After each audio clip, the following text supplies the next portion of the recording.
is an early season women's basketball showcase as the Blue Devils take on the Black Bears next here on ESPN+.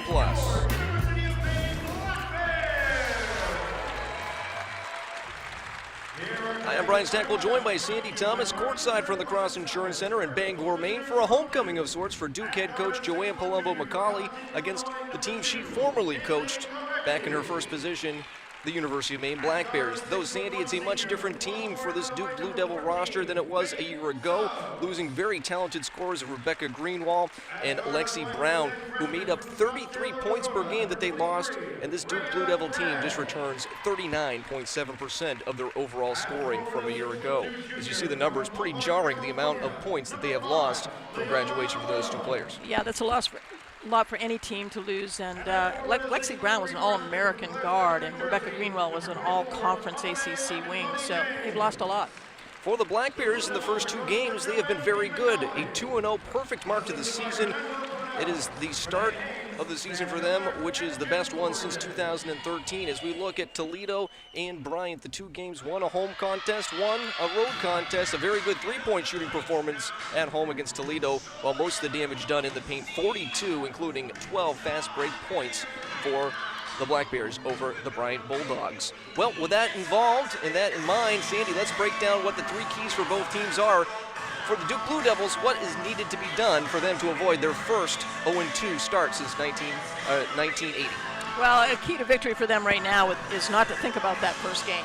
That was a tough loss for them. They've had some injuries and so forth, but they've got another game in front of them right now that could be just as tough. So they've got to stop thinking about that game. They've got to shut down Milan and get to Sutton in foul trouble. They've got to stay out of foul trouble themselves, and they've got to pound the ball inside. Maine is not very big. The keys to victory for Maine, well, it sounds cliche, but they've got to play their best game. Anytime you come up against an ACC or an SEC or a Big East team, you've got to play your best game because they're going to take turnovers and they're going to put them right into points. Maine has to control the boards. They've got to get good body position. They're so much smaller than Duke. They've got to control the tempo. They can't try to run with this team. They're going to be in trouble if they do. And they've got to have a lot of help side defense and communicating on dropping down on those low post players. Well, there's quite an atmosphere here today as this place, the Cross Insurance Center, which holds up to 5,800 people. I will say we're pretty close to it here. There are some seats still around, but for an early season contest, this is one that I think a lot of Maine fans are excited for. Well, obviously there's a lot of variables that go with that tonight. There's obviously Coach Palumbo is back, the honoring of Stacy Perini, a former player who passed away, and the fact that it's Duke. It's a big game. And Duke, again, will be sending this starting lineup out there. Haley Gorecki, followed by Nay Odom, Faith Suggs, Rhea Craig, and Nome Akimbodi James out there for their starting five. While the Black Bears will be sporting a familiar five as well here tonight, as it'll be Parise Rosignol, the senior, along with Tanesha SUTTON, and then Dorsar, Blanca Milan, and Fani Owadling as well out there. So the same starting rotation for the Black Bears for the first three contests. As we look at the coaches for both teams, and again on the sideline for Duke, who one Maine fans are very familiar with, Joanne Palumbo-McCauley. And she is here in her 12th season with the Duke Blue Devils, second winningest coach in program history.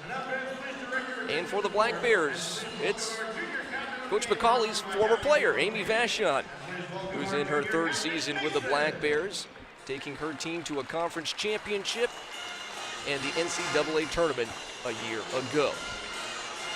Yeah, Brian, this should be a really fun game. You got a head coach against her former all-star point guard. This should be a good coaching matchup as well as Maine hopefully come to play with these big girls from Duke. The Black Bears have had a very good start to this season. Duke, not so much. As the Northwestern grad, Coach McCauley lost to her alma mater, and now trying to avoid losing to her first coaching position in the D1 ranks, as it's the Blue Devils, the much taller Blue Devils, as they average almost 3 inches in height advantage over the Black Bears, win the tip. And we are underway from the Cross Insurance Center in Bangor.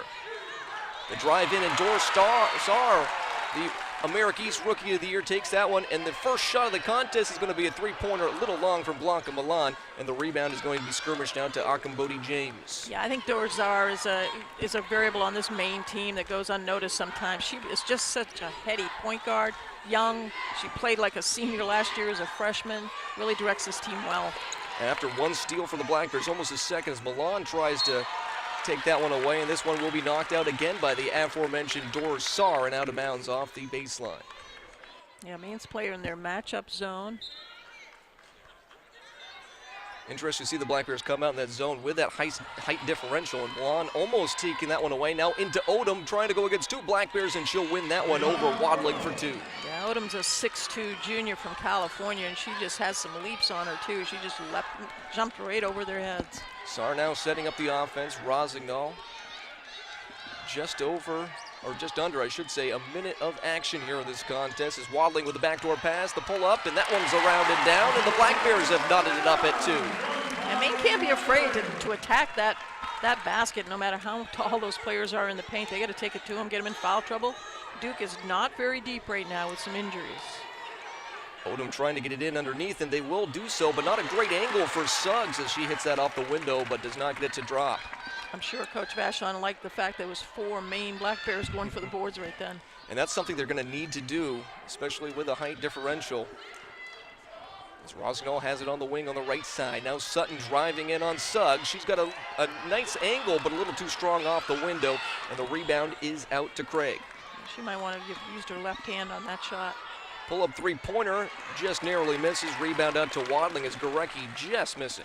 Yeah, Gorecki's a three-point shooter. You've got to know where she is all the time. Gorecki's actually just kind of rehabbing herself back after having 3 different hip injuries in the last year or so. And injuries have been one of the big focal points in this team, as the 2 point guards, the upper-class point guards for this Duke team in Boykin and Lambert, both missing time due to injury. As the three-pointer out from Milan on the right side is missed. Rebound back out to Odom.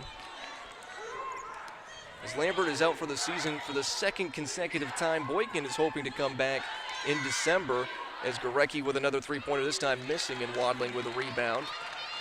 Yeah, right now Maine's doing a great job of putting a body on every Duke blue shirt out there on a shot. Milan elects not to take the wide-open 3 and then misses the mid-range jumper, and another rebound out to the Blue Devils. So both teams seemingly trying to find their footing early on, as another one missed and another rebound for the Black Bears, as trading misses back and forth. There are the Black Bears and the Blue Devils. Yeah, Fonnie Wadling's coming off a great game in the last game against Bryant. She's already got some key rebounds for Maine right now. 3 minutes off the clock and 4 total points early on. Rosignol trying to break that drought, and she will miss that one from the three-point on the wing. A little bit of adrenaline going. All their shots right now have been a little bit long, so Maine's got to calm down here playing Duke. Probably the most attended game here I can remember outside that Hartford contest for the Americas Championship last March. Also had a good crowd against Albany, the Black Bears' bitter rival over the last couple of years, but Duke is one that will pack the house for sure. It's now worked in underneath. Akambodi James against Wadling, and a good spin move off the right block and in for 2. Yeah, Akambodi James is just a great drop step. She went to her right, then went to her left. Took the shot over Fonnie Wadling. Just her 2nd collegiate contest. She is a freshman with this team. Sar trying to work it inside. Her team trailing by 2. Milan didn't like the look, and they'll reset the offense with 10 seconds on the shot clock. Sar, a good dribble move. And it almost looked like she was going to get the travel called. Now the last-second heave-ho, and that one's just going to miss. Wadling, though, ripping that one over the back of Craig, and a nice offensive board. Yeah, Maine's not going to get many of those. They've got to make sure they get a score out of this. So Sar now will reset the offense with the shot clock dwindling to 16. They work it inside to Sutton. Height differential there against number 24, and Akambodi James. She misses the first, misses the second, and will not get another one going against the 6'5" freshman from New Jersey. Again, Tanesha Sutton, one of the hardest working players on Maine's team, just couldn't put it in on those 2 tries. So 5:19 remaining in this first quarter of play, with the Blue Devils with a narrow 2-point edge, 4-2. Black Bears again in their zone. And it's worked and just dissected perfectly from Gorecki into Odom, and that's another 2, and the lead is up to 4. Yeah, nobody bumped her going down the lane. In that zone, Maine's got to at least make some contact. Black Bears looking for their first points in a couple of minutes, and Dorsar will take the three. That one will also miss. Another good offensive rebound by Wadling, and Paris Rosignol can't get it to go, but will follow up her shot and get another offensive rebound. So while the Black Bears are outsized, they have done a great job on the boards, even defensively and offensively here tonight. Yeah, just aggressive hustle pursuing that basketball, and that's what Maine's going to have to do for 40 minutes.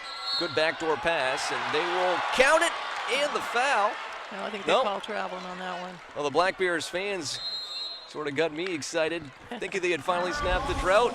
Instead, they'll be trailing by a 6-2 score. We'll be back with more from the Cross Insurance Center on ESPN+.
That experience in Charlotte was amazing. It really was beyond the expectations of the world. It was dazzling. So much so that we all said the next morning, did that really happen? So it was a fun experience, great pride for our students, combination of academics and athletics. And quite frankly, I think the best of the American East, the whole brand is about the combination of athletics and academics.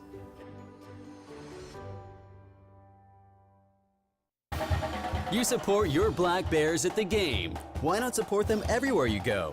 The exclusive Black Bear debit card only at Maine Savings. The Black Bear debit card is free to you and supports the Alphon Fund each time you use your card for a purchase. Just open a Red Wallet account at Maine Savings. Stop into our College Avenue branch or any of our other convenient branches. Show your pride. Make a difference. The exclusive Black Bear debit card only at Maine Savings. Learn more at mainsavings.com.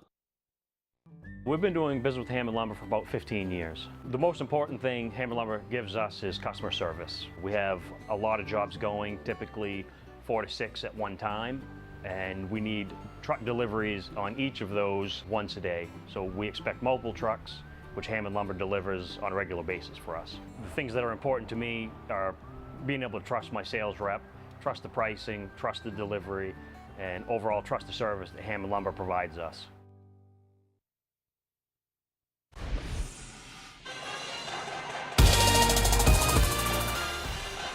Back at the Cross Insurance Center, Duke Blue Devils on top of the Maine Black Bears 6-2, and we've talked about it before. It is a homecoming of sorts for Joanne Palumbo-McCauley, who graduated from Brunswick High School in the southern part of the state of Maine, and we see how she's fared at her 3 stops in her coaching career. #1 at Maine, #3 all-time in wins at Michigan State, and if she continues her progression at Duke, she also will likely become the winningest coach in Duke women's basketball history as well. So she has excelled everywhere she's gone. She's pretty solid. She's an intense coach. She loves to get the most out of her players, and she usually does. Black Bears out-rebounding Duke, by the way, 9-6 after that defensive grab by Fonnie Wadling. Though the big story so far, they're shooting just 9% from the floor, 0 for 6 from beyond the arc, as they have now taken 63 three-pointers, and they are now below 30% overall from beyond the arc on the season. Yeah, 1 from 11 from the field right now. But again, a little nervous, a little tight, a little anxious. Hopefully they'll settle down. We'll see our first foul of the contest as the Duke Blue Devils will be called there. Actually, second one, as that'll be Faith Suggs, her first. Black Bears will get a fresh shot clock as we are at the 4:01 part of the first quarter of play. Very low-scoring contest early on. Sarr trying to set the offense. Very good point guard, albeit just a sophomore for the Bears. And Duke right now playing their matchup zone. It's interesting because the matchup out at the point guard is always going to be a mismatch. They're so big. Anybody on Duke's team can play the point guard. Maine has now missed 11 shots and made just 1 in this contest. Ice cold early on, matching the frigid temperatures outside the Cross Insurance Center. Working underneath, good spin move, that will go up, count it, and 1. Great move by Jade Williams, the sophomore from Texas. She has a chance for the old-fashioned three-point play. Yeah, Jade Williams is 6'5", plays a forward in the center, sophomore from Texas. The good news for the Black Bears, if you look past all the missed shots, is that they were in foul trouble against Toledo. They were in foul trouble against Bryant. So far, that's their first foul of the contest, and we played over 6 minutes. Yeah, and Coach Vachon does a great job of substituting. She always seems to know the feel of her team when somebody needs to get a break, but also keeps people out of foul trouble the best she can. And she will not convert on the three-point play, so she'll miss the free throw, and it will be a 6-point advantage as the Black Bears looking for a basket. Have not scored one since the early parts of this game. It has been a 6-0 Duke run. As the shot clock now reads 13 seconds.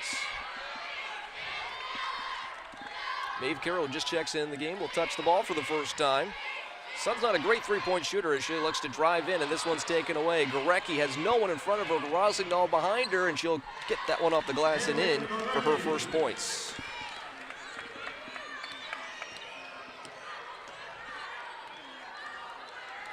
.240 left to go here in this first quarter. Ball being worked around. Yeah, Gorecki's a great shooter and also a great defensive player. She had 10 points and 4 rebounds against Northwestern. Maeve Carroll being guarded by Jane Williams, and that'll be a foul off the ball. And that'll be 3 now on the Duke Blue Devils. And that'll be on Liana Odom and her first, as we'll see another player in for the Black Bears. Dora Sarr will check out, and Maddie McVicker from Calais, Maine, up in the northern part of the state, will check in. Yeah, right now Duke has 6'3", 6'2", 6'2", 6 foot out there on the floor. They're making the Black Bears work the ball around the perimeter. Now a three-pointer from deep, and Milan again misses. Carroll almost grabs it, but now into the possession of Suggs, who takes it across the timeline. Yeah, Gorecki with a center step, and she'll travel before the shot. Blanca Milan right now, Brian is 1 for 6. They've got to get her back in the game here. And you would expect maybe a poor shooting performance for a team on the road, but at home it's been eye-opening to see the Black Bears only hit 1 shot so far, and we're getting closer and closer to the end of the quarter. But just as I say that, Tanesha Sutton snaps the drought, and it's now an 8-point contest once more. Yeah, Maine's just got to do what they do, and that's to move the ball well and do what they're doing right there with a steal. 4 quick points for Sutton as she gets that one to drop through. And now it is a 10-6 game. So beg your pardon, before they had 12 points up there for the Duke Blue Devils. So it was a 6-point advantage, now it's down to 4. 1:18 left, Gorecki taking a 3-point shot and nothing but net there. She has 5 points so far in the quarter.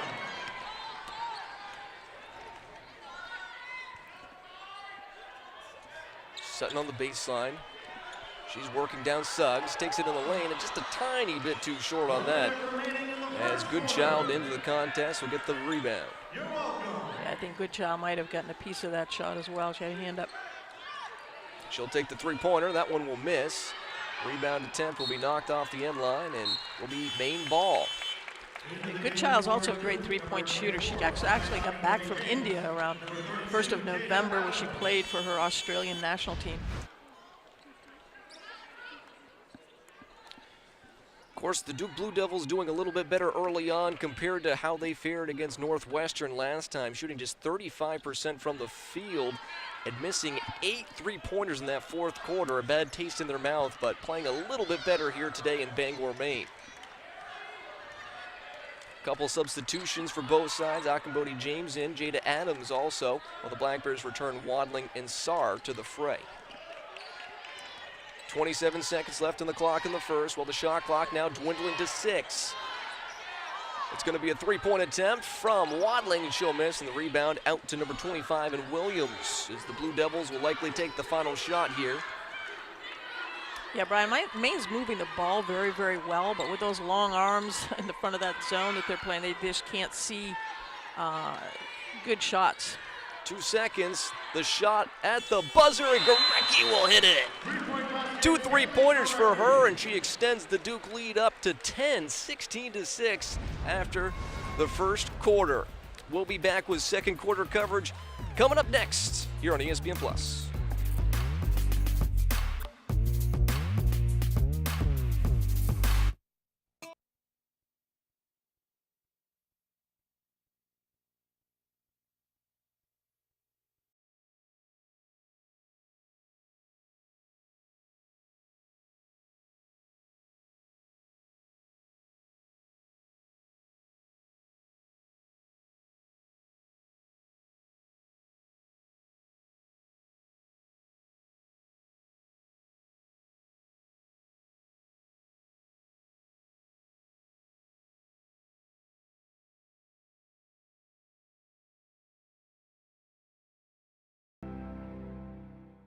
Their intensity and drive, but also the camaraderie that I saw in that team and the way they stick with each other was incredible. #1 in the nation and is pursuing the national championship.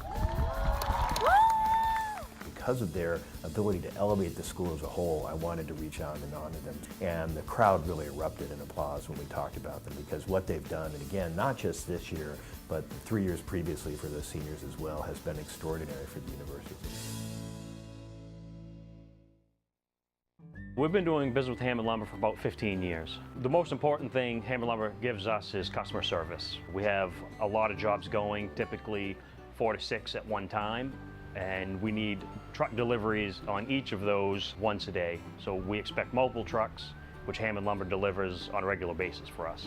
The things that are important to me are being able to trust my sales rep, trust the pricing, trust the delivery, and overall trust the service that Hammond Lumber provides us. That experience in Charlotte was amazing. It really was beyond the expectations of the world. It was dazzling. So much so that we all said the next morning, did that really happen? So it was a fun experience, great pride for our students, combination of academics and athletics, and quite frankly, I think the best of the American East, the whole brand is about the combination of athletics and academics.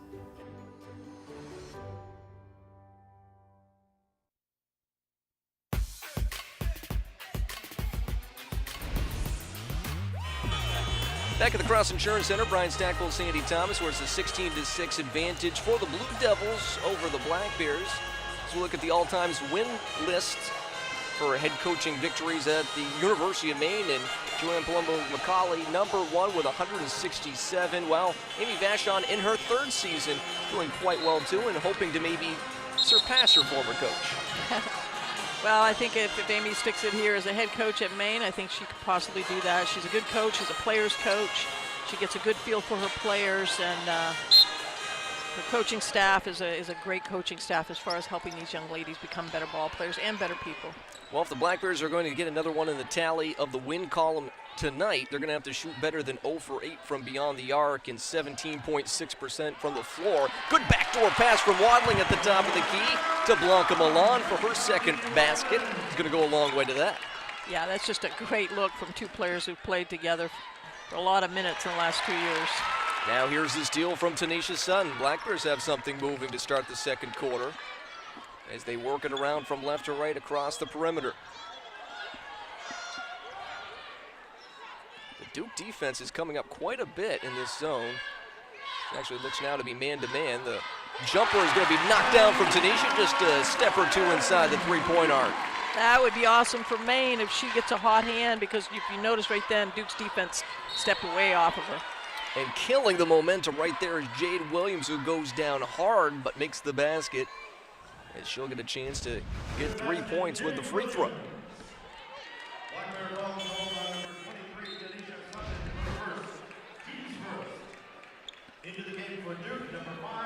we see Liana Odom back in the contest. As Williams now checks in to the free throw line, trying to add on to her point totals, which sees it at 4 so far, and it will stay there for the moment. Rebound ripped down by Rosignol.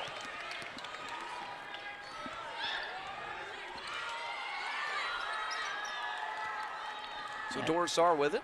Yeah, I'm sorry, Brian. I think right now out there on the floor, they're playing the matchup right now in 32. Jada Adams is the smallest person on Duke's team right now. It's 6 foot.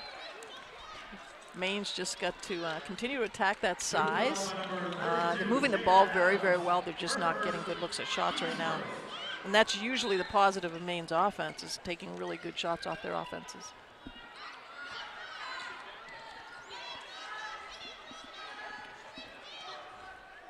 Dorsar now with the ball, 22 seconds on the shot clock.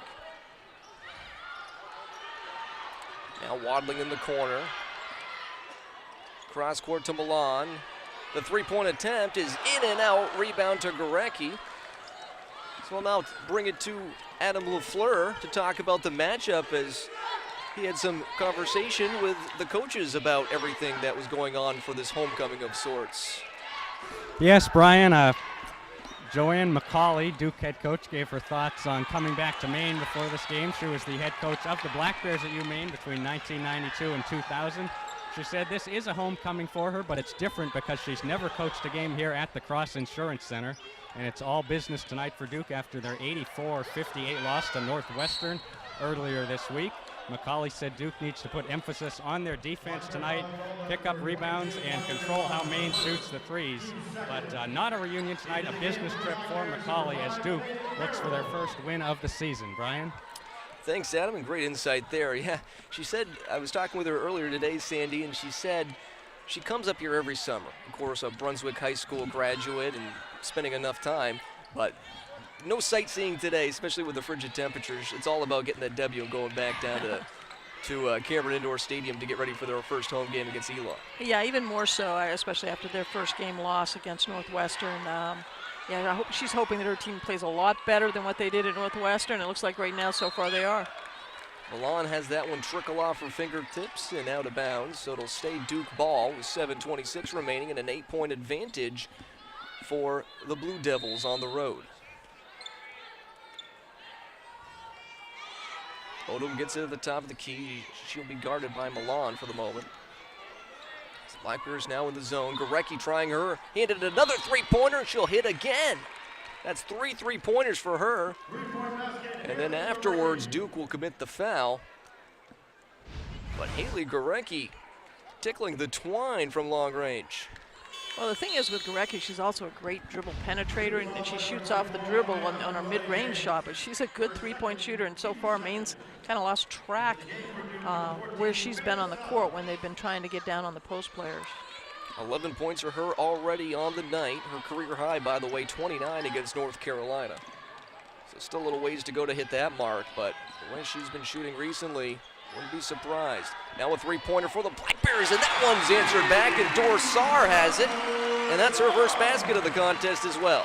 Well, I think if Dora this year, once again, I think she's a player that just kind of gets overlooked sometimes, but she's a great little point guard. She played a great schedule this summer in Israel on her Israeli team, and she just came back stronger, looking more to shoot this year. Yeah, trying to be more of a scorer than a facilitator like she was last season to Blanca Milan and the talented Julie Brasso, who transferred to Utah. Sar has the ball, working back to Sutton. Going one-on-one with Suggs. Back out to Sar for another three-pointer, and that one's going to be a little shy. Now a collision by 2 Blue Devils allows Blanca Milan to get to Odom, and number 5 for Duke will commit the foul. Miscommunication there, I think, with Duke. So we'll see a couple of changes. Goodchild will be back in along with Rhea Craig. 2 freshman guards for this team who have been tasked to log significant minutes, with Kyra Lambert out until at least, well, out this season, and Boykin hopefully back in December. Yeah, Craig had a great game against Northwestern. She played 20 minutes and she scored 13 points and 2 rebounds. Just over 6 to play in the half. 21-13 advantage for Duke, almost a steal by Gorecki, or Goodchild rather.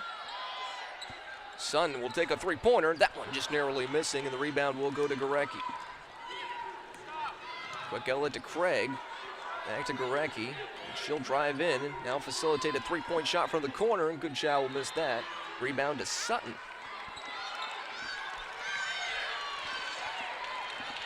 Coach Vachon right now on the sideline just trying to get her team up. Feels like Maine's closer than this point total, which is an 8-point deficit. Just the poor shooting early on has really been their Achilles heel. Gorecki after the steal will draw the foul from Fawny Wadling, and she'll go to the line for 2 shots. Yeah, Coach Vachon right now, I think rightfully so, complaining to the official. They missed the foul down here at the other end. By the way, the last time these two teams faced off, it was actually the closest matchup of the 3 prior ones, a 69-39 Duke victory back in December 19th of last year. And overall in the 3 matchups, Duke is severely outscoring the Black Bears in those contests.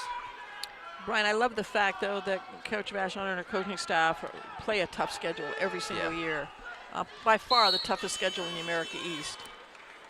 Just to prepare themselves for the conference play, and it has proved to do them well, especially last year. Absolutely. By the way, Duke versus Maine overall outscoring the Black Bears 81-35 in their 3 prior meetings. But 2 different teams that a year ago even. Though the deficit for Maine at home is 10. The 3-point is going to be missed by Rosignol, who again is struggling from long range for the Bears. Maine looks like they're rushing their shots a little bit more than usual because they've always got that tall hand up in their face. Gorecki misses the 3-pointer. The rebound scrum will go out to Blanca Milan, who's working the ball quickly down the court. Saar with it now, being guarded by Goodchild. She'll reset the offense at midcourt. Duke's gone under their man defense right now. And this one's going to be taken away. Should be an easy 2 for Gorecki, who slows it down. Left-handed layup and in. And a timeout will be called on the floor by the Black Bears as it's a 25-13 Duke advantage. Back with more from the Cross Insurance Center on ESPN+.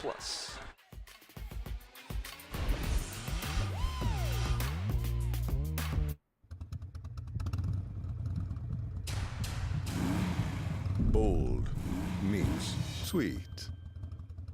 With Dunkin's new brown sugar cold brew, sweetly balanced with brown sugar.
Entire university celebrates the success of our athletic teams, and lacrosse was a clear example this year of what we can do as a team and what we can do as an institution of higher education.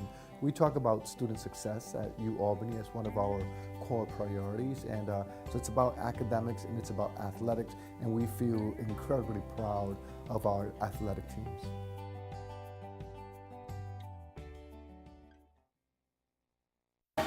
You support your Black Bears at the game. Why not support them everywhere you go? The exclusive Black Bear debit card only at Maine Savings. The Black Bear debit card is free to you and supports the Alphon Fund each time you use your card for a purchase. Just open a Red Wallet account at Maine Savings. Stop into our College Avenue branch or any of our other convenient branches. Show your pride. Make a difference. The exclusive Black Bear debit card only at Maine Savings. Learn more at mainsavings.com. Look at those guys, triumphing over the afternoon. Because they went on a Dunkin' run and got $2 snacks. Hey, guys. Hey. The Dunkin' Run menu. Delicious $2 afternoon snacks.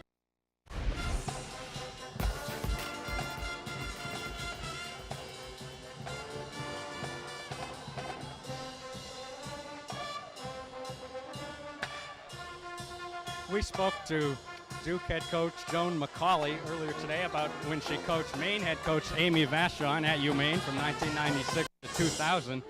McCauley said, I had the privilege of recruiting Amy and knowing her family. Her dad, Paul Vachon, is a terrific coach. She learned a great deal from him playing in high school. She was incredibly competitive, low maintenance, and a special point guard. She led us to beat Stanford in the NCAA tournament, among other things. She just really has a way about her. I'm thrilled she is a coach and doing so well. Brian and Sandy, back to you.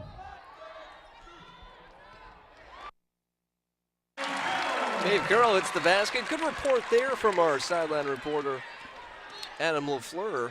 It's interesting to see those dynamics, isn't it, as a former player now taking on her former coach as the Duke Blue Devils misses that three-pointer. Gorecki, though, getting the rebound for Duke as they now reset the offense to number 3, and Mila, good job. Yeah, and Amy Vachon, I obviously learned some great stuff from her dad as her coach, and Paul Vachon, and had great coaching in college as well. By the way, Sandy, as an old-time coach, have you ever experienced going against a former player of yours? In the coaching ranks, at least. I'm not so sure if I like that old-time phrase. I have not. No, I have not. Not yet. I think I'm probably done coaching, but no, I haven't. Never I did have the opportunity. I'd never met Julie Veilleux and Tracy Gourette and Ellen Garrity when they played here in Maine. I never met them, but I did have the chance to coach them on an Athletes in Action tour nationally and to Brazil. So, great young women. Very interesting. And never say never, Sandy. You're never too old to get the coaching whistle back on again. A scrum here as Blanca Ballon trying to save it, and instead will go to Gorecki. She'll try to feed it over to the side, and will do so to Adams before being reset. Black Bears crowd support was really getting some rowdiness back in this Cross Insurance Center. So Black Bears had cut the deficit down to 10. Well, it's a problem when you play in a nice arena with real comfortable seats. Yes. Sometimes they get a little too comfortable and don't get involved in the game. They work it inside. That one's going to be blocked out of bounds. Jade Williams trying to get an easy 2, but will become a lot more difficult than she anticipated. Maeve Carroll just blocked that shot. There's Maeve Carroll, who's, what, all of 5'11"? That's what she's booked at, but I don't know if she's quite 5'11", but just blocked that girl's shot, who's probably about 6'2". And that's the difference between the forwards from Duke and the Black Bears forwards, is Maeve Carroll is probably viewed as a 4 or 5 on this team. But she's given up a good 5 inches on a lot of her defenders, or people she's guarding. As this one just narrowly missing from Sutton, and Carroll right there for the board. Yeah, you know, Maeve Carroll reminds me of the old Dennis Rodman. Yeah. Just a nose for the basketball, undersized, but gets a rebound every time. Almost like a younger version of Sutton, who's done that time and time again. Now this one, a baseline jumper will miss, and speaking of Sutton, she'll grab the board, and that will be a jump ball in favor of Duke. Maine right now is out-battling Duke on the offensive boards right now and on the defensive end, but Maine's had a couple of good-looking open shots, and they've got to make those stick when they get those. They're not going to get many of them. Duke will be road warriors for the early start to this season, as they will return home to take on Elon, but 6 of their first 7 contests will be road or neutral site games, which means it will be away from Cameron Indoor. Yeah, it's always tough to play on the road. You know, Duke gets these kind of crowds just about probably every game, so they're used to playing in front of crowds like this, but being on the road, you're away from your own bed, your own food, familiarity. Sometimes it's always tough to play on the road. 9 seconds on the shot clock. Adams with it on the wing. Now to good job, but not before Milan could get her fingertips in there, and that one's off the glass and in as Blanca gets some more points. Yeah, we saw Maine just then take their matchup and spread it out a little higher. It looked like they're moving it up a little bit, trying to put a lot more ball pressure on the guards. Half dozen now for Blanca. Preseason all-conference selection along with her teammate Tanesha Sutton. 12 seconds on the shot clock, a shade under 90 seconds to play in the half. And an 8-point lead for Duke. This one's going to go all the way off the end line, and it's not deflected by the Black Bears. So it'll be a UMaine ball after another turnover, as we see the play from Blanca that got this back to an 8-point contest. Yeah, if Maine can keep this under double digits going in at halftime, that'll be a great pump up for them. And Coach Vachon does a tremendous job of making halftime adjustments. So we'll see what Maine can do here. One of the adjustments must be trying to shoot better from three-point range. That has really been a struggle, though they've been able to get some points from mid-range jumpers. They'll try a three-pointer. That one's banked in. And that was kissed off the glass. She didn't call that one. And a timeout from Coach McCauley, and this crowd will erupt. 25-20. Yeah, I think that kissed off of Valles a little bit. That's a great shot. Good. Maine is always so good at ball movement. The only thing is, and they're getting those looks, but the next thing you know, they've got those 6'2" and 6'3" hands coming out at them and putting the hand in their face. And Duke has some veteran players on this team, but we talked about in the intro earlier on about losing the scoring from Rebecca Greenwell and Lexi Brown. 33 points per contest that they had lost, returning only a shade below 40% of 2017-18 scoring. And this is a very, very young team. We're talking about some players who haven't logged a lot of time in D1, including very talented forwards, albeit guards rather, in Goodchild and Craig, playing just their second collegiate games. Well, Michaela Boykin, who is a redshirt freshman, she will be back sometime in December from an ACL injury. But she, you look down through Duke's roster, and they're all all-star girls, Hoop Report, Blue Star players, all parade players, McDonald All-Americans. By the way, Sandy, 7th youngest team in NCAA Division I. Exactly. You've got 10 returnees, but very young, and they got 5 freshmen. Shot clock is off, and a good hustle play once more for the Black Bears on the offensive glass as Milan gets it back to Sarr after Rosignol misses the 3. Maine a chance to cut it down. See if they can get it to 4. They have to result in a 3-pointer here. Milan with the ball, she'll go in. This one off the glass again, and a basket before the buzzer as Gorecki will heave it up, but not in time, and a little wide as well. It will be a 5-point game entering the final 20 minutes as Duke leads Maine 27-22. We'll be back with more at the half here on ESPN+.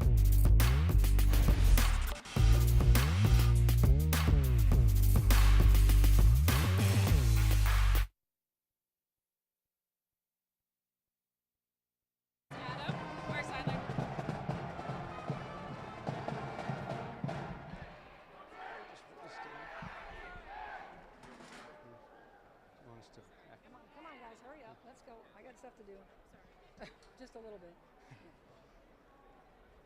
Joined by head coach Joan McCauley of the Duke Blue Devils. And coach, you have the lead. Your take on the first half? Well, we need a little foul trouble situation with a couple players. We need to clean that up. Defensively, we're fine. Offensively, a little bit impatient and not executing. So we'll look for a better second half. And you come back to Maine tonight where you have a history of coaching. How is this game different than a usual game playing the Black Bears? Well, this time it's not different. We're developing an exciting young team, and we just need to get to work. Thank you very much. Best of luck. Appreciate it.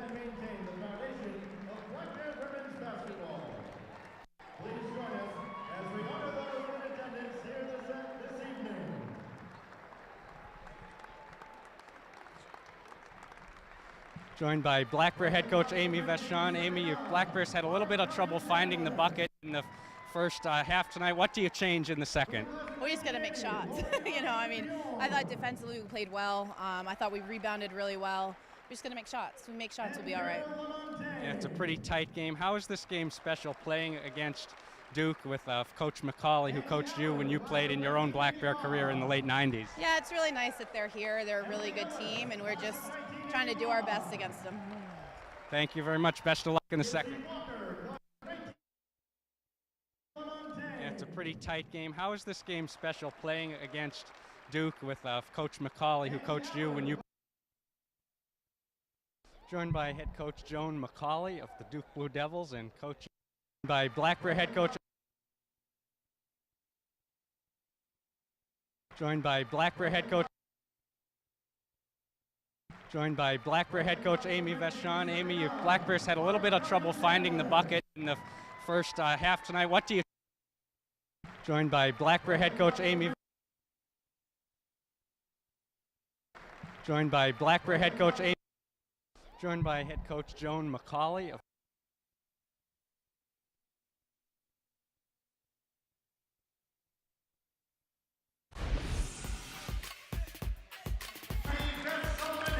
Back at the half of the Cross Insurance Center, 27-22 advantage for the Duke Blue Devils out of the ACC, taking on the Black Bears from the America East. And it's been a pretty good contest so far here at the half, as some former Black Bears players being honored here from the Cross Insurance Center floor. But speaking of former players and former associated members of the program, our Adam LaFleur had a chance to talk with Coach Joanne Palumbo-McCauley about her thoughts from the first half. Joined by head coach Joan McCauley of the Duke Blue Devils. And coach, you have the lead. Your take on the first half? Well, we need a little foul trouble situation with a couple players. We need to clean that up. Defensively, we're fine. Offensively, a little bit impatient and not executing. So we'll look for a better second half. And you come back to Maine tonight where you have a history of coaching. How is this game different than a usual game playing the Black Bears? Well, this time it's not different. We're developing an exciting young team, and we just need to get to work. Thank you very much. Best of luck. Appreciate it.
I remember the day, I remember where I was, and I even remember the setup of the hotel room and where the telephone was. One of those afternoons, I was in the hotel room, and I picked up the phone and I called Coach Palumbo. She answered, and I said, "Hey Coach, this is Amy. I want to come to Maine."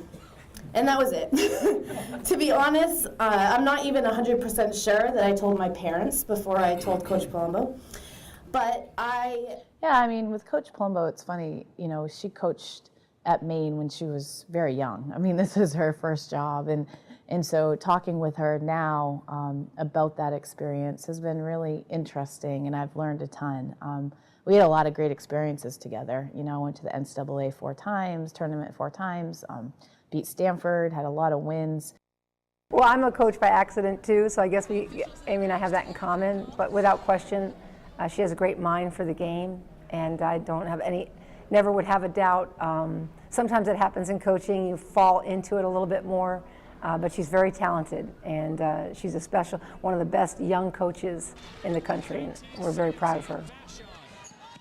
been fun to see how our lives have stayed connected in different ways. You know, that was 20 years ago, you know, that we were here together, and now 20 years later we're back in a little different situation, but it's pretty neat. Pursued my MBA, got that at Auburn, and then fell into really loving coaching. And I think the best advice, if I could look back on it, is just to really enjoy the moment, the good and the bad. I think when I was younger, you know, I was definitely a tougher coach when I was younger, and maybe didn't always enjoy the great moments. And so yeah, I think it's important to take it one day at a time, and to learn from failures as well as successes, and to really enjoy the relationships that are developed with the student athletes and also with your staff and just everybody. I just think, and it's something that, you know, my dad told me growing up, is you have to be yourself. You know, you can't try and coach like somebody else. You can't try and play like someone else. You can't be somebody else. You know, you're your own person. And so for me, as I'm learning how to coach and becoming a head coach, I have to stick with that, but also look at lessons that I've learned from Coach Barron, from Coach Palumbo, from my dad, you know, and the influential coaches that I've had in my life. They're all really have a lot of positive things that I can learn from and that I can take from. And so to be a good coach, I think I need to look at that and just keep continuing to learn. Respect is hard work. Respect is dedication. Respect is earned on the court or on the field. Respect doesn't judge based on sexual orientation or gender identity. Respect is being the first conference to partner with the You Can Play project. And the first conference in the LGBT Sports Safe Founders Club. Respect the coaches, the players, and the game. Respect similarities. Respect differences. Spread respect. Spread respect. Spread respect.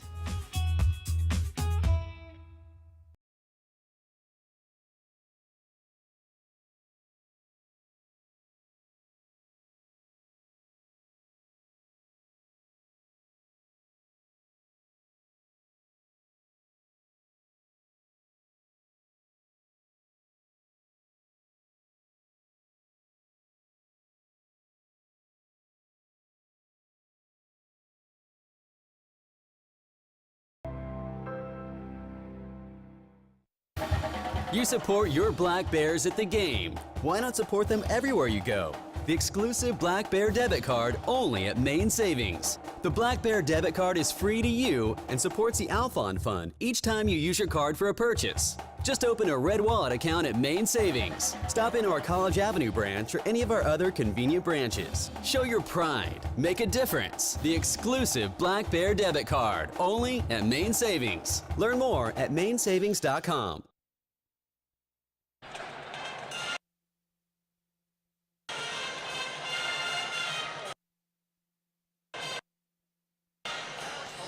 (27-22) at the half. Duke with the advantage. As we look at the first half statistics. Right now the Black Bears out-rebounding the Duke Blue Devils 20-17. But that porous 13.3% from three-point range is really doing in the Black Bears so far. Yeah, again, Maine, those last few minutes of the first half just really came on strong on the boards. Just hustling, out-hustling Duke. Well, let's look at some of the highlights from the first half of play that was between the Duke Blue Devils and the Black Bears. As it was tough going for the Black Bears overall, as the Duke Blue Devils were able to work inside, though out-rebounding this side. As we see some of the good interior work from both teams, that one as well for number 24, Nakamboda James, and some three-point touches well from Gorecki, was able to hit a couple of those. And the leading scorer for the Black Bears, none other than their leading scorer overall, Blanca Milan. As currently on the day, she has 11 points, just bested by Haley Gorecki, who has 12, who's shooting also 57% overall from the floor, while Milan is hitting 38.5. including 2 assists. But at the half, right now, it's a 27-22 Duke advantage over the Black Bears. We'll be back with the second half coming up next here on ESPN+.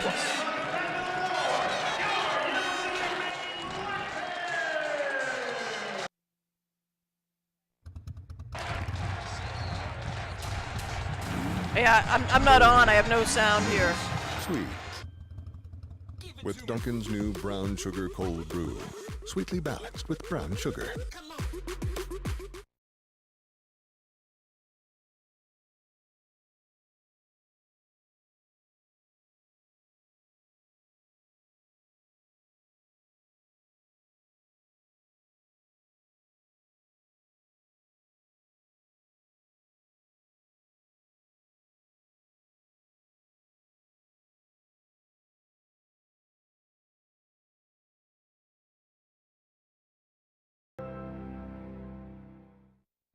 We've been doing business with Hammond Lumber for about 15 years. The most important thing Hammond Lumber gives us is customer service. We have a lot of jobs going, typically 4 to 6 at one time, and we need truck deliveries on each of those once a day. So we expect multiple trucks, which Hammond Lumber delivers on a regular basis for us. The things that are important to me are being able to trust my sales rep, trust the pricing, trust the delivery, and overall trust the service that Hammond Lumber provides us.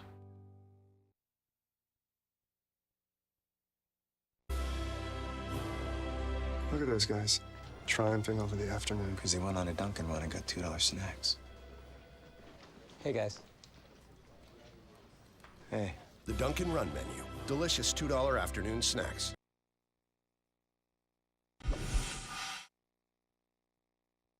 Five-point game at the half, a 27-22 advantage for the Duke Blue Devils. And while the Black Bears not shooting great from the floor, they have to be happy that they're that close to this Duke side.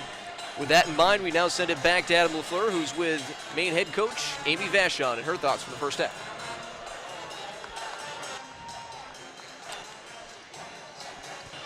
Had trouble finding the bucket in the first half tonight. What do you change in the second? We just got to make shots. I thought defensively we played well. I thought we rebounded really well. We're just going to make shots. If we make shots, we'll be all right.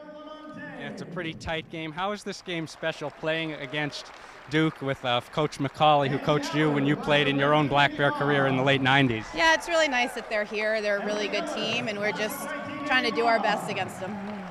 Thank you very much. Best of luck in the second.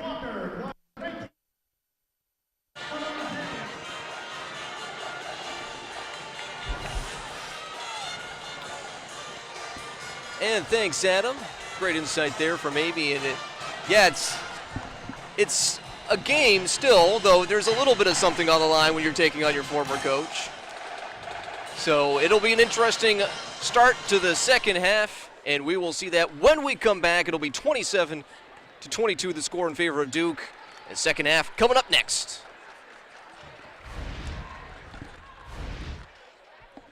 Wow.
Respect is hard work. Respect is dedication.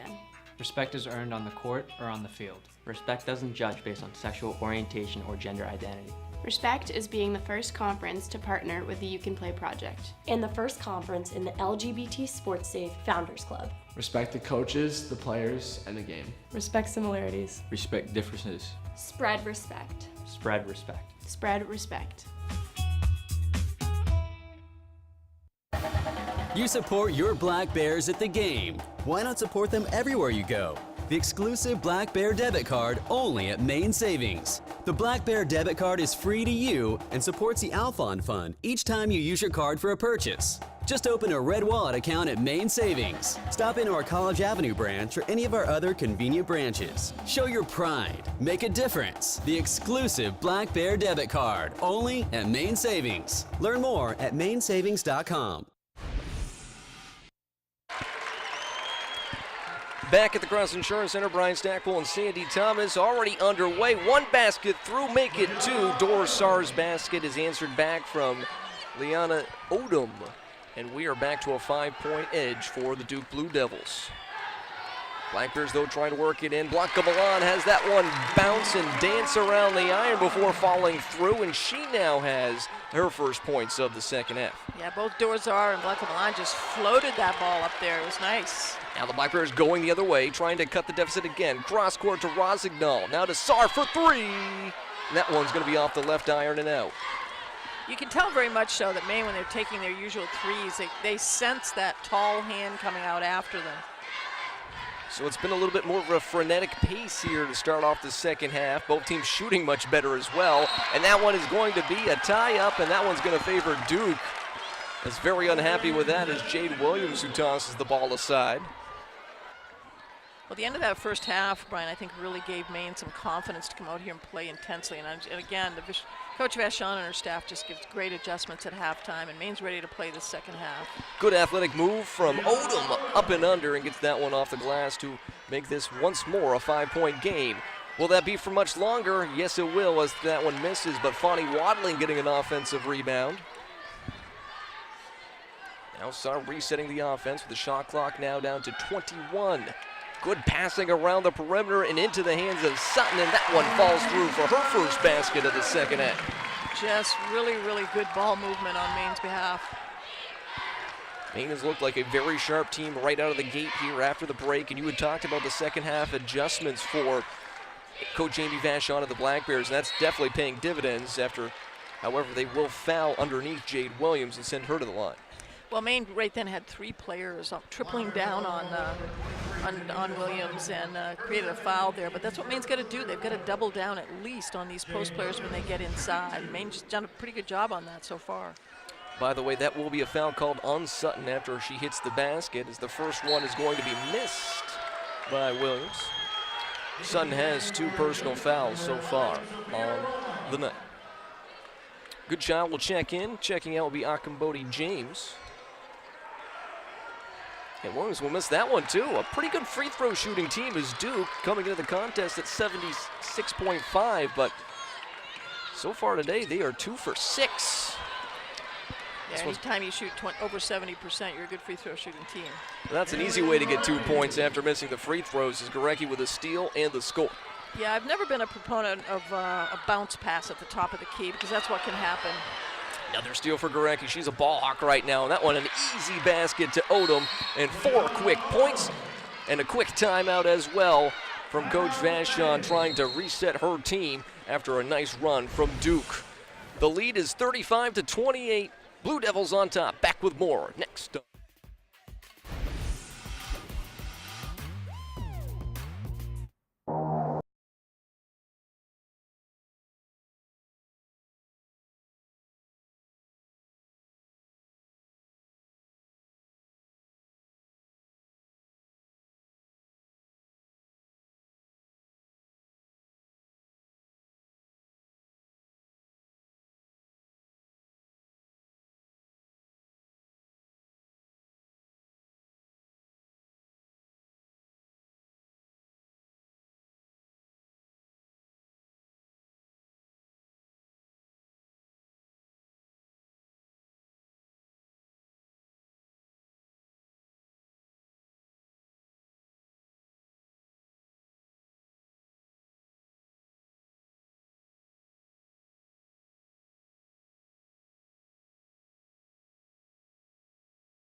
Respect is hard work, respect is dedication.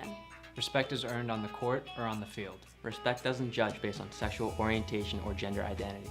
Respect is being the first conference to partner with the You Can Play project. And the first conference in the LGBT Sports Safe Founders Club. Respect the coaches, the players, and the game. Respect similarities. Respect differences. Spread respect. Spread respect. Spread respect. You support your Black Bears at the game. Why not support them everywhere you go? The exclusive Black Bear debit card only at Maine Savings. The Black Bear debit card is free to you and supports the Alphon Fund each time you use your card for a purchase. Just open a Red Wallet account at Maine Savings. Stop into our College Avenue branch or any of our other convenient branches. Show your pride. Make a difference. The exclusive Black Bear debit card only at Maine Savings. Learn more at mainsavings.com. We've been doing business with Hammond Lumber for about 15 years. The most important thing Hammond Lumber gives us is customer service. We have a lot of jobs going, typically 4 to 6 at one time, and we need truck deliveries on each of those once a day. So we expect multiple trucks, which Hammond Lumber delivers on a regular basis for us. The things that are important to me are being able to trust my sales rep, trust the pricing, trust the delivery, and overall trust the service that Hammond Lumber provides us.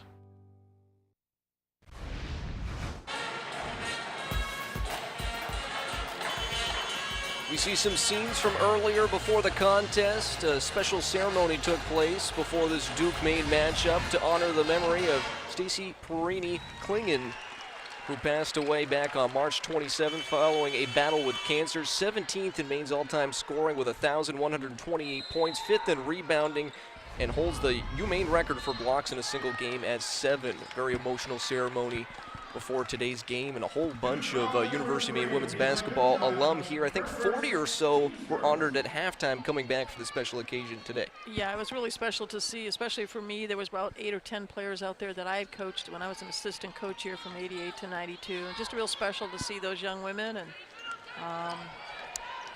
good. It was an amazing tribute for Stacy, I think, from her teammates and from this crowd.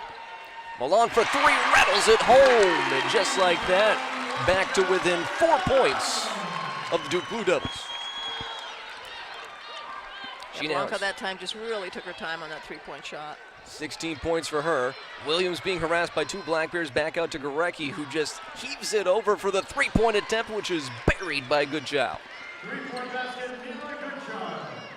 That's her first tray of the contest. She's missed one prior. So the lead back up to a nice 7 points. Now Rosignol with it. This one's destined to be the closest game between these two teams in the 4 games so far. The closest one prior, 30 points. Right now, just 7. Yeah, Maine is definitely competing right now, and that's good. That's they're handling the ball well. They're getting good shots. Rosignol drives in, will draw the foul. As into the contest is Sophia Roma. As we see the three-pointer once more, Goodchild just burying that trifecta from the left wing. Yeah, Roma is actually a transfer from Wagner College out of New York. Already has her master's in business going for her 5th year. Not too shabby, not too shabby. Again, these are all student athletes, with student being the precursor. Black Bears unfortunate to commit the turnover after Sarr was not fully in. And a quick basket on the other side as Jade Williams gets another 2 for a half dozen for her. Yeah, right now Duke is throwing in their run and jump defense right now. Paris Rosignol scores from it. And Paris Rosignol finally tickles the twine from long distance. She had some troubles earlier. Now Odom trying to connect and will do so, and her bench erupts. Yeah, Duke right now showing a 2-2-1 full court, but they're doing a little bit of a run and jump off of it. Black Bears able to break down on a pass to Milan. Now almost intercepted as Goodchild was trying to steal it away. Now the three-point attempt's going to miss. The rebound is going to be to the Blue Devils. So it gets all the way out to Goodchild. She'll go right into the Black Bear defender. No call as Sarr tried to take a foul. Instead, it'll be UMaine ball. The lob pass in. That looked like an alley-oop as Tanesha SUTTON collides with a camera person. She looks to be okay, but going in with a full head of steam. At the NBA level, that was probably a showcase dunk, but I don't think Tanesha had that kind of ups or positioning. She's got some good ups, but I don't think that was a pass for her to handle on that one. And she'll check out now as Maeve Carroll will come to the contest. Yeah, these last couple of times up and down, I don't think this is what Coach Vachon wants. She doesn't want to see her Black Bears get in a running transition game with Duke. Almost want to see them slow them down, try to set up their offense in the half court, though. With the backcourt pressure, it has been more difficult. Well, Maine's got to stop throwing bounce passes from the top of the key. Those are going to get picked off by long-armed defenders. And there'll be a travel called on Odom and another turnover called on Duke. Yeah, Duke had 24 turnovers against Northwestern, so Maine needs to capitalize and turn these into points. Be a timeout on the floor with just under 5 minutes to play in the third quarter. It is a 42-34 lead for Duke over the Black Bears here from the Cross Insurance Center.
Back at the Cross Insurance Center, Brian Stackwell, Sandy Thomas with you. A 42-34 advantage for the Blue Devils over the Black Bears here. Just under 5 to go in the third quarter. Leading scorers right now, it's Blanca Milan with 16 points, 7 for 17 shooting, 2 for 9 from beyond the arc. Well, speaking of doing well beyond the arc, 2 for 5 for Haley Gorecki, who leads the Duke side with 14 points. Liana Odom with 12 of her own. So those are the only 3 players so far this contest into double digits, and now backcourt pressure once more, but more in a player-to-player sense as Goodchild harassing Dorsar, who crosses the timeline. Yeah, one of the things, Brian, that's keeping Maine in this game, Maine has out-rebounded this much taller Duke team, 23-19. And Sandy, if you had given me that option as a potential, I would have said you were crazy as this one missed at the elbow on the left side, but a rebound from Maeve Carroll, but blocked right back into the possession of Gorecki. Yeah, the height has not affected Maine on the rebounds. I do believe the height has affected them on their shots as far as their threes. They're constantly getting a hand flying out at them from 6'2", 6'3 players. Rhea Craig unhappy with the travel call on her. She will now apply the backcourt pressure on Saar. Yeah, Maine right now has 11 turnovers, so. And Duke doesn't seemingly want the Black Bears to get open looks. They would rather try their hand inside where they have those very tall and long reach of their arms on their forwards. 8 seconds on the shot clock. Milan's open, well, was for a moment, now losing the ball. 4 seconds, she drives in, a contested shot, and that one's going to be off the rim. But a rebound to Wadling, and the fadeaway drops. Great, that's just great rebounding position and great putback. And for Fani, that's her first basket of the game, so she's been fairly quiet after a good game, a double-double versus Bryant. Relatively shut out until this point. They work it inside, the Blue Devils do. Now back out. That one's going to be just into the reach of Goodchild. They'll reset with 10 seconds on the shot clock. Now here's the three-pointer, and Goodchild will miss absolutely everything, and Rosignol will track it down. Yeah, if Maine can stay close for the rest of this period going into the fourth, Maine's got a chance. They're playing very, very well on the boards. Sorry about this, Andy, especially the way they've been shooting here recently. They've been doing a lot better. As this one thrown up, will knock at the angle for Wadling, and the rebound out to Gorecki. Goodchild driving in, now the dish back out. Now in underneath, and that one's going to be off the fingertips of Williams, who just had it slip out like butter. And another turnover. Well, Duke's getting a little rattled right now. That's going to work towards Maine's benefit. If you're Maine, you want to get another basket. You want to continue to chip away at the lead because not only do you get closer to getting that W, but this crowd is just ready to erupt. Yeah, and you've got to take your opportunities. When Duke has a turnover like they just did, Maine's got to score off turnovers. Rosignol over to Sun as they swing it around to Milan on the left side. Just over 2:30 left to play in the third quarter. Sara gets it in underneath, or at least to the free throw line. Now Sutton driving in, dishes back out, and that one is denied and blocked. Odom getting her big paw on that one. Yeah, the crowd reacted to that one. 2:22 remaining now. Lead still 6 points for the Blue Devils. They work it in. Odom, a little fadeaway in the lane, and that one's going to miss. The rebound scrum is going to be in favor of Williams. Back to Odom, and that's an easy 2. Yeah, Maine's just battling underneath, but there's just too many 6 foot and above under there. So now an 8-point game once more in favor of the road team. Duke trying to extend their advantage all time over the Black Bears to 4-0. Dorsar for the corner 3. That one's catch. 39 points for the Black Bears, and more importantly, back to a 5-point contest. Maine just does such a great job of ball movement. But Duke so far has been reacting to that and getting hands up on him, but that's just a great shot by Dorsar from the corner. Duke slowing down their offense in the half court, working it around. Williams had an open look, but from longer range than she felt comfortable with. Now into Odom. Gorecki steps to her left. She's going to nail that three-pointer. Yeah, the defense that time just playing, overran it, and Dorsar just had a turnover and recovers. Almost enough, but back in the possession of Gorecki. Now they try to work it in underneath, and there's going to be a foul called, I believe, on Tanesha Sutton, which would, I believe, also be her third foul.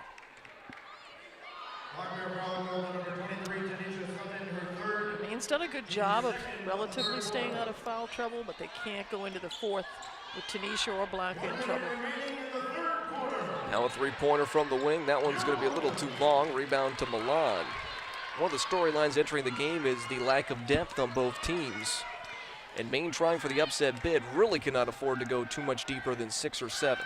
Yeah, Maine just needs one more player to step up to make this a good team with 8 players. And Duke has those players, but they're injured. The feedback out to Milan. She drives in, loses the handle of it to Gorecki. It's 3-on-2, 4-on-2. Now here's it to Adams, who gets stuffed underneath, but they're going to call a blocking foul on the Black Bears underneath the basket. Yeah, I don't think she got there quite in time. I think that might have been Paris. So it's an 8-point game.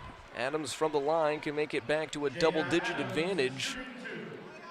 Coach Vachon on the Maine sideline talking with Blanca Milan, a talented junior for the Black Bears. Yeah, each time Maine's gotten in a little bit of trouble as they've gotten into that running game in transition with Duke, and Duke's just too long and too fast getting down the court, and too many big people into there for Maine. Adams connects with the first one as Rhea Craig checks into the contest. Also in Faith Suggs for the Blue Devils as that one rattles down through. So it's back up to a 10-point lead. And Duke's back into their full court, man-to-man right now. Sutton working across half court. Now we'll hand off to Sarr. Shot clock is off. So we're now down to 15 seconds left in the third. Maine liking to get this one back to a single-digit advantage for the Duke Blue Devils heading into the final 10 if they can help it. Milan over to Rosignol. She'll now drive in. The pull-up jumper just inside the three-point arc, and that one's in. Time will expire. It'll be a 49-41 game when we come back. Duke.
Ten minutes left and an 8-point lead for the Blue Devils over the Black Bears, 49-41, looking to try to avoid the first 0-2 start since the 1980 season. As we look at the upcoming schedule for the Blue Devils, they'll have their first home game versus Elon, and then we'll see Washington, Wisconsin, Marist, and UNLV, all games that will be outside of Cameron Indoor Stadium after that Elon contest, as they play 6 of their first 7 outside of their home gymnasium. Yeah, when they come back, they're going to be playing a tough one against South Carolina. So. Yeah. This young team is going to have to grow up very, very quickly, specifically before ACC play gets underway. As this one, Blanca Milan wishes she could have that one back as Goodchild takes it. A little bump, no call, and she'll get that one in for 2. Yeah, I'm really impressed with Goodchild and Gorecki. 6 foot and 5'10" guards, quick hands, quick feet.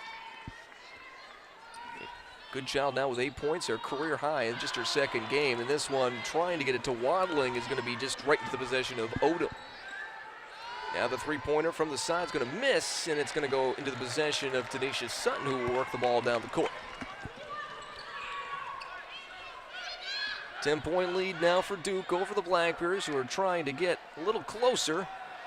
Struggling early off, a tipped over to Rosignol. That one will not rattle down through, and it'll be a rebound out to number 24, and Akibode James. And Maine, the last couple of times down, has left their feet to make a pass, and that's sometimes a no-no, especially with these long-arm players from Duke. Another three-pointer, Gorecki from deep, and she's going to miss that one, but a good box out of Sutton by Williams, and she'll get the rebound.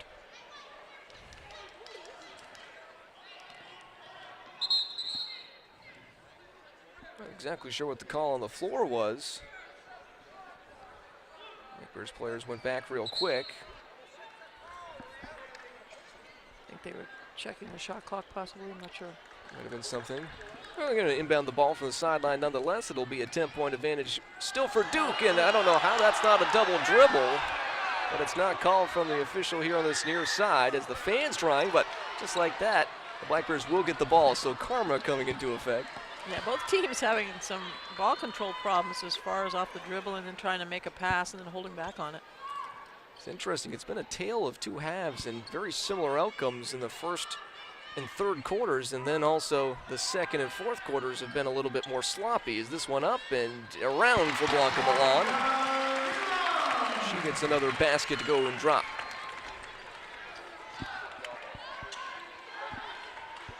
Duke now working. Gorecki over to Goodchild. Odom looking for a teammate. Being guarded by Milan. Now in underneath the Williams. Spinning on Wadling, and she'll lose the handle, but then repossesses it. 6 on the shot clock. Goodchild. Back to Gorecki. Little hesitation, the drive in. She'll draw the foul, and she'll go to the line for 2. Yeah, right now, Gorecki is really doing a good job as far as carrying his team, and Odom's done a good job too as far as scoring points, but I really like the way Gorecki controls this offense. She's smart, makes good moves to the basket. Gorecki also, just that little hesitation at the top of the key has been so good for her, either setting up another three-point shot with a more open look or being able to drive in. She has been impressive so far today, one of the top three-pointers shooters in the country. This one going down through. So the lead will be now a 9 for the Blue Devils with 7:38 remaining. As coming back into the contest will be Jada Adams, the sophomore from California. Yeah, Gorecki is in her freshman year had an injury after 14 games, and she was redshirt her sophomore year due to a hip injury. So she was also Miss Illinois basketball, Gatorade Player of the Year, talented player. And Blanca Milan, speaking of talented, hits that jumper from the elbow. As the main Blackbear fans getting excited. Coach Vachon also, not sure if she's imploring the crowd to get going or more so her players to get her hands up. I think both.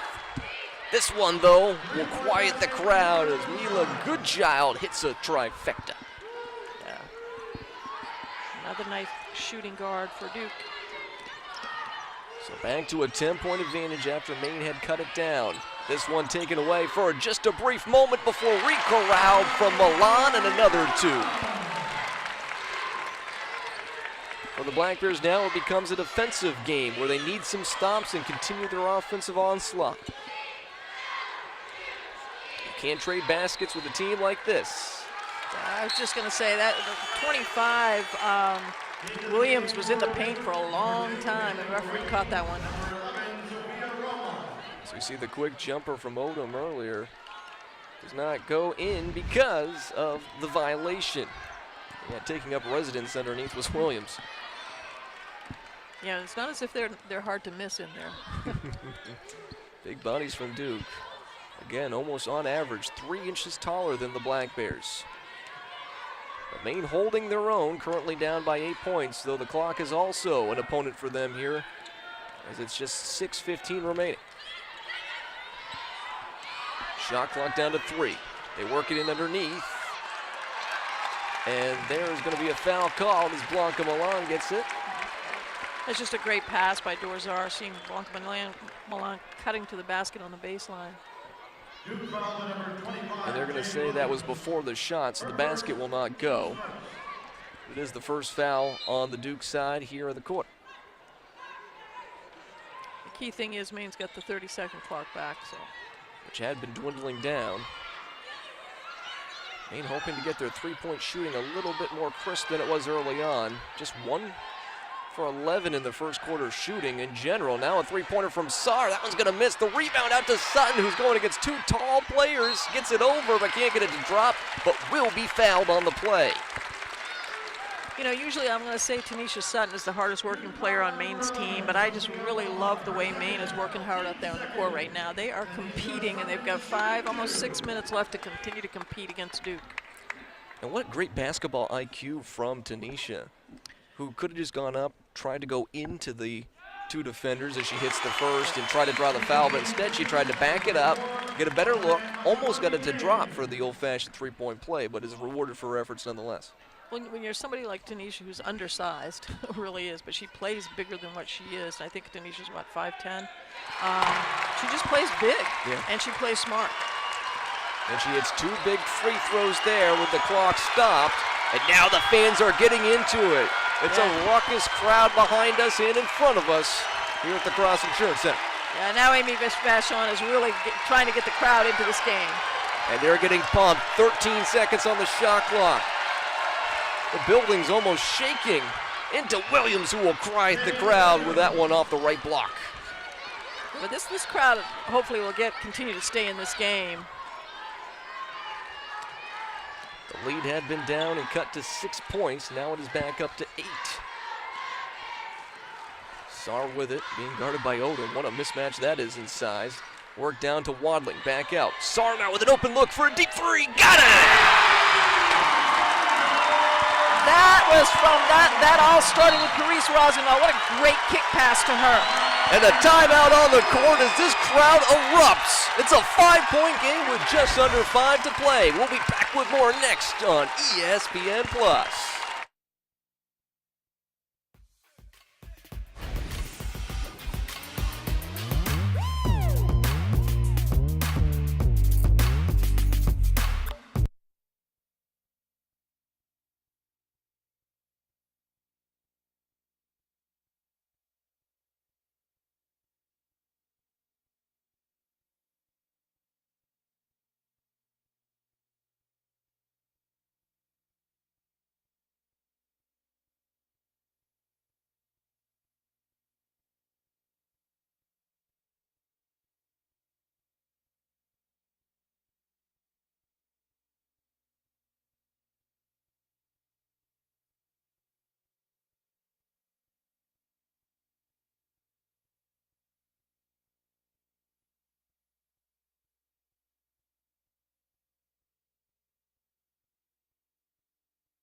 Back at the Cross Insurance Center, and what a contest it has been as of late. Now a 5-point game between Duke and Maine after a clutch three-pointer from long distance. Speaking of Maine, here's what they've got coming up on their schedule. After 2 home games in their first 3, it's going to be a lot of contests on the road, including that Navy Classic coming up. By the way, that game versus Wisconsin-Green Bay you can watch on ESPN Plus, as the Black Bears will not be back home until December 8th. So they will be road warriors after this one wraps up in just under 5 minutes. Yeah, and a couple of those teams have made an NCAA tournament last year, so it'll be a tough road trip. You know, one thing I love about Maine, what they did just before that break, is they always make the next best pass, and that's why they got a score there. 15 seconds on the clock. Into Odom, who's immediately collapsed in on a double team. A dagger hit by Gorecki at the top of the key. Yeah, Maine just doubled down on the post. They kicked it back to Gorecki. She was wide open. I have never heard roughly 4,500 people go quiet so quickly as after that Gorecki three-pointer, but Maine needs to answer back to continue this contest in such a close fashion like it has been. Yeah, Maine's just got to continue to play hard for these last few minutes and just compete well against Duke, and you got 4 minutes to get themselves back into this game. They're only down by 8. 3 on the shot clock. Sarr's going to get blocked, and that went into the possession of Odom. And now to Gorecki, so not a fruitful endeavor on that one for the Black Bears. Well, you've got a 5'2" point guard against, or a 5'6" point guard against a 6'2" point guard. Gorecki works it over to Akambodi James, now over to Odom. And there will be a violation off the ball. I think actually there's been more time inside the paint. I think so. Once again, Maine's got to capitalize on Duke's turnovers. They got to come down here and get a score. Maine taking their time on offense, trying to get that perfect shot or something that's at least a little bit more open. You wonder if they're going to be a little bit more aggressive on taking shots earlier here soon. Well, they're usually so good at finding that best pass for the best shot, but Duke has just been smothering them. Rosignol back to Wadling, over to Sarr in this wing, foul line extended. Now underneath to Sutton, who had a nice look. Actually beat Akambodi James to that right block, but a lead pass towards the baseline too much for her. Well, that was a beautiful set play. They had an up screen from the lower ball side block, and it was a great cut by Tanesha. She was wide open, but the pass just wasn't there. Gorecki with the ball. Her team up by 8 points. Over to Goodchild for 3 from the wing, and that one rattles down through as well. Well, right now, Goodchild and Gorecki have been scoring all of Duke's points from long distance. Much in contrast to the fourth quarter against Northwestern, in which they were 0 for 8. And what a drive to the basket for Tanesha Sutton, and a quick answer of 2 to make this back to a 9-point game. Some big-time three-pointers have been hit by the Blue Devils, who have a little bit more of a clutch shooting here from long range. That one, though, will miss, and out to Sarr, who will push the ball down the court, though the favor in odds is, I should say, the odds are not in her favor in terms of numbers. Numbers and size. Yes. 2:22 remaining. Sutton out driving in, and Akambodi James trying to get it over to Wadling. Luckily for her, it was off the fingertips of Odom. Into the game for Duke, number 14, Faith Suggs. Faith Suggs will check in for Akambodi James. Sarr will inbound the ball, 14 seconds on the shot clock. Rosignol had an open look. Now to Blanca Milan for 3. She's got it! So smooth, so smooth. Back to a 6-point advantage for Duke, who will take their time on this offensive set. Yeah, Maine gets a defensive stop here, and they're in good shape. Gorecki with the ball, cross court to Goodchild. Gorecki driving in, and a good backdoor pass it in. As Odom has no problem connecting with that, and again quieting the Cross Insurance Center floor. Yeah, I just really like Haley Gorecki's game. Scorer, facilitator, doing a little bit of everything for the Blue Devils. Good move from Wadling, a little contact, but gets it through on the left side. Yeah, Fani's done a lot more of that this year. She's left-handed. Sometimes defensive players don't take that into consideration, and she drives hard with the left hand. Black Bears need a stop as we're just a little over a minute left to go in this contest with A two-possession game at least for the Black Bears. They work it in underneath. This one, Williams unable to get it to go. The rebound scrum, and it will be the Black Bears' ball with 1:12 left on the clock. Maine's got plenty of time. So you see Make a a good great shot move. here. So you see the waddling move underneath, going up and under, avoiding enough contact. Yeah, Fonnie has really improved from last year. Came back into school stronger. What a move from Sutton over to the aforementioned waddling, and it's a 4-point game with 60 seconds remaining. It's just great passing teamwork. Gorecki crosses the half-court stripe. Everyone in attendance are on their feet, and it is a 4-point game, just like that. As well they should be. This is a great basketball game right now. Sutton over to Waddling for two to make it a close one here from the Cross Insurance Center. And what a contest this has been, Sandy, with 55.4 seconds left on the clock. Two-possession game right now for Maine. And if you are the Black Bears, what is your mindset here? You got 24 seconds to defend on the shot clock, and you imagine Duke's going to try to take up as much time as possible on that. Do you try to foul here quickly, or do you try to maybe not play that game, at least for this possession? Well, I think you just continue to do what you've done, and they've just played some very, very good defense. The last couple of times down, Maine has extended their defense out a little bit more, and that's what's kind of gotten them some steals and turnovers. So, you know, you got a little bit less than a minute, two-possession game.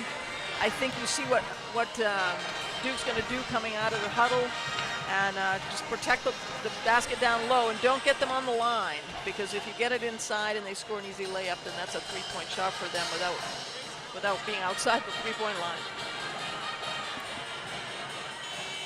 Last time Duke started 0-2 was back in the 1980-81 season, and that's a long time ago. They hope that remains the last time they started 0-2. Well, the Black Bears starting off 2-0 for the first time since the 2013 season, which is a good sign for them. They would love to get a 3-0 mark, but still a lot of work to do with just under a minute left. Yeah, this team right now is playing like a veteran team. I thought they looked like a veteran team against Toledo in their last game. So again, I just love the way this team plays. Teamwork, hustle, competitiveness, working hard at both ends of the floor.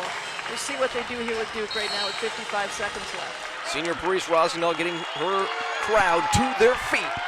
The inbound now over to Odom. Back to Goodchild now. Shot clock down to 15 seconds. Double team back out to Odom. Swung around. They're trying to get it underneath, and they will do so to Suggs. But it's deflected into the possession of Waddling.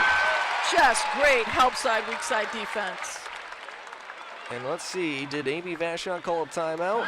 And she will. A quick 30-second timeout with 37.8 seconds left on the clock, as Maine really wants to talk about things real quick, make sure everything is set up for this offensive play. Yeah, I think that was definitely a set play coming out of Duke's huddle, but Maine just did a great job of dropping down on ball reversal and weak side help. By the way, looking back at the prior games, the first one back in 2008, which was also played in Orono, Maine, back on November 16th, it was a Duke win of 98-31. I was in attendance for that one. That was a butt-whooping for sure. Then 75-34 back down in Cameron Indoor in 2009. Last year, a 30-point win, 69-39. So no matter what, this will be the closest game between these two teams. And so we'll see how it all plays out. Maine looking for their first victory ever against the Blue Devils. Tanesha Sutton with the ball. Pass from Dorsar. She drives in on the screen set. Gets it off the glass and in! It's a two-point game with 28.8 left to go. And another timeout called. And the shot clock will be off for the duration of this one. You know, you hate to say a moral victory. Obviously, Maine's got a chance to win this one. But if they come out of this without the win, it's just a moral victory as far as how they've played in front of this big, huge crowd today. And everybody's just played their hearts out. Duke's a nice team, even though they're missing a couple of their injured players. They've got a couple of strong players in Goodchild and Gorecki and Odom. But Maine's just played their hearts out tonight. And what a good job of coaching from Amy Vachon, and even better job of execution from the team. Tanesha Sutton getting a great screen on the replay we had just seen and was able to drive right to the basket, and so sure-handed on that right-handed layup as well. Yeah, one thing I like about Coach Vachon and her coaching staff too, when they have timeouts on out-of-bounds plays, they set up to score. They don't set it up just to get it in, they set up to score. I imagine Maine now will be thinking about fouling and who they would like to foul. By the way, it's Gorecki, Goodchild, Odom, Williams, and Suggs out there on the court. They will inbound it to Gorecki, almost losing it in the backcourt, and a quick foul there from Blanca Milan. And just over a second off the clock after all was said and done. Actually, I think it was roughly 2 seconds off the clock, so pretty efficient for the Black Bears as Maddie McVicker will check in. As they still need to foul quite a few more times, as I believe that's only their second one of the quarter. Need to get up to that 5 threshold. Yeah, that's, again, just great coaching on both parts. Right now, Duke's trying to get the ball in. This one to Gorecki, and another quick foul from Blanca Milan, who thought she might have been able to steal that one. But that is also 2 quick fouls on her, and she now has 3. And she'll check out as Dorsar will come in. Great effort from Blanca, just getting the backside of the hand to Gorecki. Yeah, I think that was Maddie McVicker who just came in for Milan. Yeah, McVicker and Sarr will now be the guards along with Rosignol, as they still need to commit 2 more fouls. And this one into Gorecki, and she will be fouled again. This time is by Maddie. Yeah, I think that's smart again on Coach Vachon's part. She's got Milan out of there just because she doesn't want to get her in foul trouble. Right. Maddie McVicker obviously has 1 foul now, so. It was funny, Vachon was going to bring Milan back out, and she's like, oh, no, I still need 1 more foul. So we'll have Maddie commit 1 more on Gorecki, and now she will finally go to the line. And by the way, Milan is at the scorer's table. So the deed has been done. And by the way, just a few seconds off the clock overall. I believe it was at 28.8. It's now 24.5, and Gorecki really being hassled by the crowd, and it makes her miss the first one. The Maine team is being boosted by this crowd. Yeah, Gorecki was 3 for 4 before she shot that one. And misses another one. Rebound to Milan, who instantly calls the timeout. Maine has a chance to tie or take the lead for the first time in this contest. Yeah, and Maine's got 23 seconds on the clock. That's a lot of time. They've got to make sure they get it past the, I would be surprised if they don't come out in a little bit of pressure from Duke, but we'll see. Now, Sandy, if you're Amy Vachon in this huddle right now, are you playing for that last shot or a shot with just a couple of seconds left to go to make sure Duke doesn't have a chance to ice it, or do you try to go with whatever the play develops as? Well, this team is so used to looking for the best shot. I think that's, I'm sure she's going to design a play out there, but I think there's always the next best shot they're always looking for. So that's good. That's good for them because they're used to that. They're looking for the next best shot. So if she sets something up and that person doesn't have it, there's going to be a second option. Maine is out of timeouts. That was their final one. Duke still has 2 on the board, so if Maine does hit a shot with a few seconds left, Duke could call a timeout theoretically and get everything set up. So we'll keep that in mind as we progress. Maine also has committed 5 fouls. Duke still has a little ways to go on that front, just 2 in the quarter. Now she can also set something up to win it off a 3, or she could set something up where she can get a dribble drive from either, I'd say probably Milan, I think is the best bet for dribble drive and score, or even Tanesha Sutton. Tanesha sometimes has been struggling a little bit to make that last minute layup, but yeah, we'll see what that coaching staff comes up with. Well, I would say the Black Bears, in terms of guards, have 3 players they're comfortable taking a deeper shot, as Dorsar has been able to hit that one pretty consistently along with Blanca Milan. And of course, Paris Rosignol has hit some clutch ones, including one against the Albany Great Danes, and one that actually ended up giving them the regular season crown back last February. Yeah, if Maine scores here, this place will go nuts. You might need some earplugs if you're in attendance. She has it over to Rosignol. Now to Sutton. She drives in against Gorecki. The up and under, that one's going to be short. The rebound into Williams, and she's going to be fouled immediately by Wadling. and that will result in shots on the other end. So it's going to be big-time free throws for Williams. Is a decent look, the fadeaway, trying to get it over Odom, but just can't get it to drop. Not enough push from Sutton. Yeah, and Duke did a good job of protecting the basket on that. They knew they were going to have to defend the three-point shot, but they did a good job of protecting with the dribble penetration. Were you surprised it was taken with still 13 seconds on the clock? I thought it was a little too soon. Yeah. I thought it was a little too soon. Well, now the crowd will harass Williams, who will miss this one. So if Maine can get a rebound, it'll either be a 2 or 3 point game. Yeah.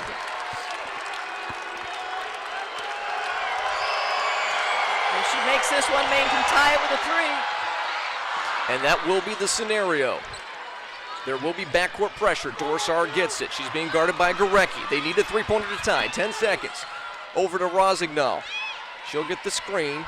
5 seconds. The deep 3-pointer from Sard. Oh, in and out. The rebound the scramble, or scrum rather, will go right to Gorecki. And when all is said and done, it will be a 3-point win for the Duke Blue Devils. And what a game this has been. Maine battling throughout, but when all is said and done, it will be the Duke Blue Devils getting a huge victory to avoid going 0-2 to start the season. Yeah, just what a great women's basketball game here. Everybody's on their feet clapping for both of these two teams, as well they should be. This was a great women's basketball game here tonight. And the crowd got their money's worth. They were anticipating a very good game, and they got that in spades here today from the Cross Insurance Center. And no need to hang your head if you're the University of Maine Black Bears team. A great performance through the 4 quarters and the full 40 minutes, but alas for them, it was not going to be a W for them, as they will fall for the first time. Duke Blue Devil team in the middle of the Black Bear head at center court. They're talking things over. A lot of team bonding and chemistry here before. I was watching the shoot-around, Sandy, and they were trying to guess each other's middle names and going over there, remembering that. And again, a very young team, the 7th youngest in all of Division I basketball. It's so important for all teams, but specifically college teams. They come from all over, sometimes all over the world, and they've got to learn how to play together and come together as a family. That's something Maine has done an excellent job at, and I'm sure that's what Coach McCauley is doing as well with her team.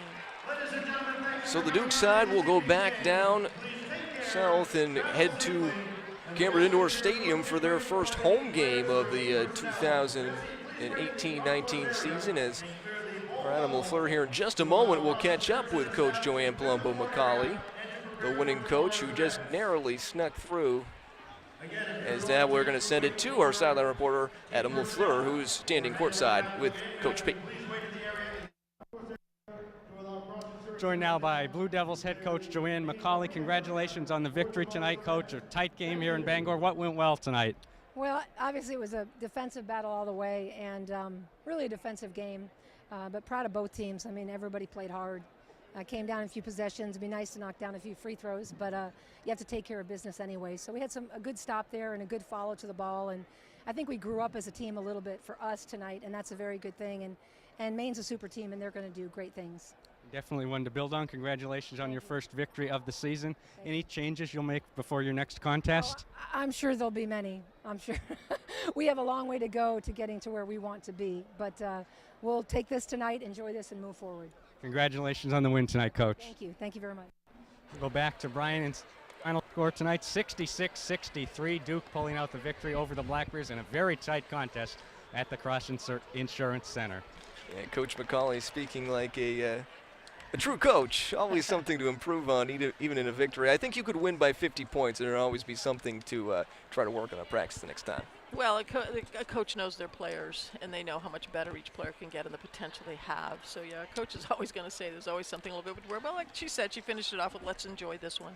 Well, Sandy, let's look at the final stats here before we sign off here tonight from the Cross Insurance Center. Haley Gorecki finishing with 21 points. Odom was 16, including shooting 8 for 13 from the floor and 3 blocks, while Blanca Milan leading all scorers with 25 points. Tanesha Sutton wishes she had 16 points because it would have ultimately ended in a tie game, at least going into the overtime session, but she will end her night shooting 6 for 13 overall. You know something, I think this was just a great team victory, even though it wasn't a W, but it was a team victory for Maine tonight. So Duke moved to 1-1. The Black Bears will move to 2-1. With that being said, it's time for us to sign off. So for Sandy Thomas, I'm Brian Stackpole saying so long from the Cross Insurance Center, where the final score is Duke 66, Maine 63. All games airing on the ESPN networks are streaming live and archived on the ESPN app.